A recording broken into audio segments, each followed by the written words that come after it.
Question number 14 page number 157 question सिर्फ explain करके दूंगा, ठीक है। सबसे पहले mister Sahil and misses Vanita were in partnership sharing profit and losses in the ratio 3:1 respectively. मतलब दो पार्टनर्स है, एक साहिल दूसरा वनिता। दोनों का प्रॉफिट शेयरिंग रेशियो क्या है बेटा? 3:1। ओल्ड पार्टनर्स है तो रेशियो भी इनका क्या रहेगा? Old. The balance sheet on 31st March 2019 of their balance business was as follows.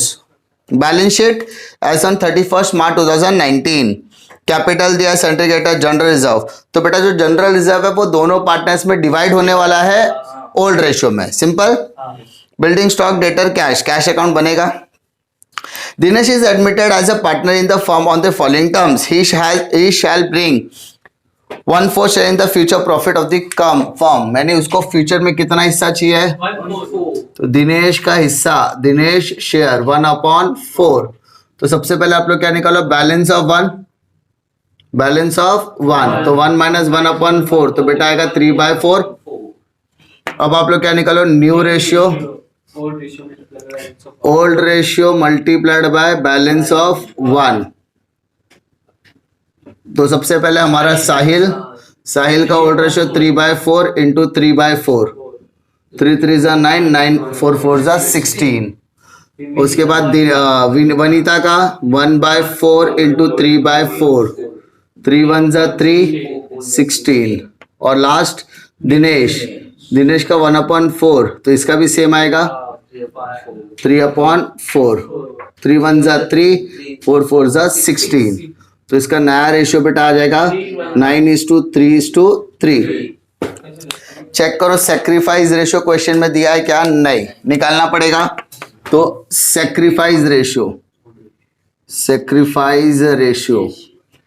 Is equal to old ratio minus new ratio. तो आप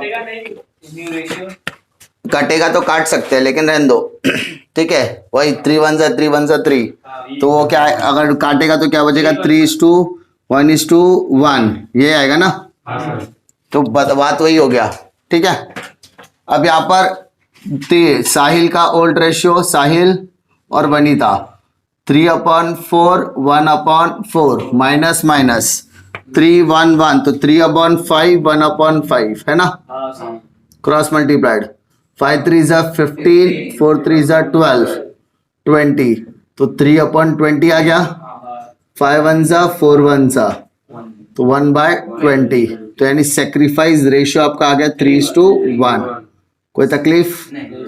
सेक्रीफाइस रेशियो आ गया 3:1। तो गुडविल भी 3:1 में बटेगा। Dinesh shall bring cash in 60,000 as is capital उसने कितना लेकर आया? 60,000। तो cash bank account debit to Dinesh capital account 60,000 debit, 60,000 credit. Second क्या कहता है?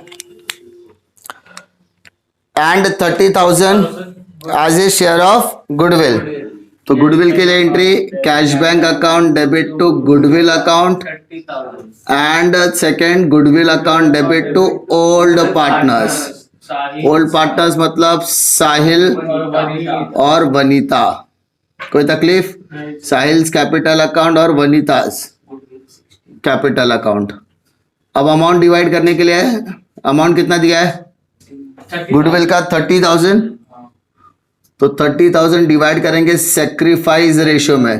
तो 30,000 डिवाइडेड बाय 4 तो 7,000 कितना आएगा? 7,500 है ना। मल्टीप्लाइड बाय तो 22,500 आ जाएगा। दिक्कत हो गया। Next building over valued bye 12,000। Underline करो ओवर वैल्यूड। तो ओवर वैल्यूड जब भी क्वेश्चन में दिया रहेगा तो उसको एज अ डेप्रिसिएशन समझा जाएगा और जिसकी वजह से वैल्यू क्या होती है? रिडक्शन होता है। क्या होता है? कम हो जाता है। तो डेप्रिसिएशन हमेशा क्या करेंगे? माइनस। अच्छी बात का यहाँ पर अमाउंट दिया हुआ है ओवर वैल्यूड। तो इन शॉर्ट बिल्डिंग के अंदर से ओवर वैल्यूएशन माइनस करेंगे कि प्लस करेंगे? माइनस। सेकेंड इफेक्ट आप डाल सकते हो। But stock is under value by 20% in the books. तो स्टॉक का कैलकुलेशन करना पड़ेगा है ना। स्टॉक का बेटा अमाउंट कितना है, स्टॉक का अमाउंट 60,000, ठीक है। ओवर वैल्यू क्या अंडर वैल्यू, अंडर वैल्यू कितना 20, तो 100 माइनस 20 कितना हो गया 80। ओवर वैल्यूड बोलता तो 100 प्लस 20 होता था, अंडर वैल्यू बोला था 100 माइनस 20। अरे समझा, तो प्लस माइनस करो, 0 0 कैंसिल, 2 1 जा 2, 4 जा 4, 1 जा 4, कैरी 2, 4 5 जा, तो 15,000 रुपया स्टॉक आ गया, जिसको वैल्यू हम लोग क्या करेंगे, एप्रिशिएट करेंगे। क्या करेंगे, मतलब स्टॉक का वैल्यू 15,000 से बढ़ा देंगे। तो पहले 60 था, 60 प्लस 15 कितना हो जाएगा 75,000। मतलब स्टॉक अंडर वैल्यू के ओवर वैल्यू है अंडर वैल्यू, अंडर वैल्यू मतलब 100 माइनस 20, 100 माइनस ओवर वैल्यू बोले तो 100 प्लस 20 इनटू जितना भी प्लस माइनस देगा वो इधर लिखने का। Clear. Last, These assets are to be adjusted in the proper value, तो कर लेंगे हम लोग, ओवर वैल्यू माइनस करना है, अंडर वैल्यू प्लस करना है, that's it. Provided RDD at the rate of 1200 as a debtors, तो भाई बैड डेट्स भी आप लोग कर लोगे। बैड डेट्स का वैल्यू कितना बोला है 1200 रुपया, कर लोगे ना।